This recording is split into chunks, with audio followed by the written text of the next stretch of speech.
তো কোরআনে রাজনীতি আছে না নাই? কোরআন দিয়েই রাজনীতি করতে হবে। কোরআন দিয়ে আমাদের সবকিছু করতে হবে। কোরআন দিয়ে আমাদের পরিবার চলতে হবে।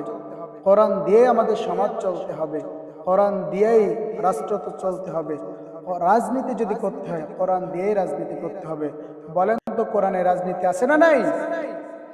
কোরআন দিয়েই রাজনীতি করতে হবে। যারা বলে কোরআনে রাজনীতি নাই তারা গণ্ড মূর্খ, তারা একেবারেই মূর্খ। কোরআনে আল্লাহ রাজনীতি নামে একটা সূরা দিয়েছেন, 68 নম্বর সূরা, সূরা আল মুলক। মুলক মানে রাষ্ট্র, মুলক মানে রাজত্ব। রাজত্ব আছে যেখানে, রাজনীতি আছে সেখানে। তাহলে রাজনীতি নামে আল্লাহ কোরআনে একটা সূরা দিয়েছেন। অতএব আপনারা জানেন, আপনারা সকলেই জানেন, বিএনপির মহাসচিব মির্জা ফখরুল ইসলাম তিনি একটা বলেছেন যে কোরআনে রাজনীতি নাই। আপনি যে বললেন কোরআনে রাজনীতি নাই, আপনি কি কোরআন পড়তে পারেন? আপনি কোরআন পড়ে দেখেন কোরআনে রাজনীতি আছে না নাই?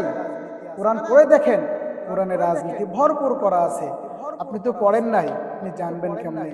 ভালো করে মনে রাখবেন, বিগত দিনের ফ্যাসিস্ট সরকার হাসিনা ইসলাম নিয়ে, কোরআন নিয়ে বাজে কথা বলেছিল, ইসলামের বিরোধিতা করেছিল। এই জন্য এই দেশের মানুষ তাদেরকে রুখে দিয়েছে। আজকেও আপনারা যদি কোরআন নিয়ে বাজে মন্তব্য করেন, ইসলাম নিয়ে বাজে মন্তব্য করেন, ওরা যেমন হেলিকপ্টারে উঠে চলে গিয়েছে, আপনারা হেলিকপ্টারে উঠতে পারবেন না। ঠিক না বা ঠিক? এই জন্য আপনাদেরকে সাবধান হতে হবে। রাজনীতি করেন নাই এমন বললে হবে না, রাজনীতি করতে হবে। রাসূলুল্লাহ রাজনীতি করেছে কি করে নাই? রাসূলুল্লাহ মদিনার রাষ্ট্র চালাইছে কি চালায় না? অতএব রাজনীতি না করলে তো রাষ্ট্র চালানো যায় না। অতএব রাসূলুল্লাহ রাজনীতি করেছে, রাজনীতি করা আলেমদের শান।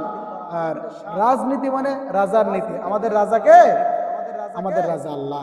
অতএব আল্লাহর যে নীতি এটাই রাজার নীতি। অতএব রাজনীতি করতে হবে, এটাই ইসলামের নীতি, এটাই কোরআনের নীতি। রাজনীতির বিরুদ্ধে যারা কথা বলবে তারা ইসলামের বিরুদ্ধে কথা বলবে। রাজনীতির বিরুদ্ধে যারা কথা বলছে বা বলবে তারা আল্লাহর কোরআনের বিরুদ্ধে কথা বলছে। মনে রাখবেন, ইসলামের বিরুদ্ধে কথা বলে পৃথিবীতে কেউ টেকসই হতে পারে না।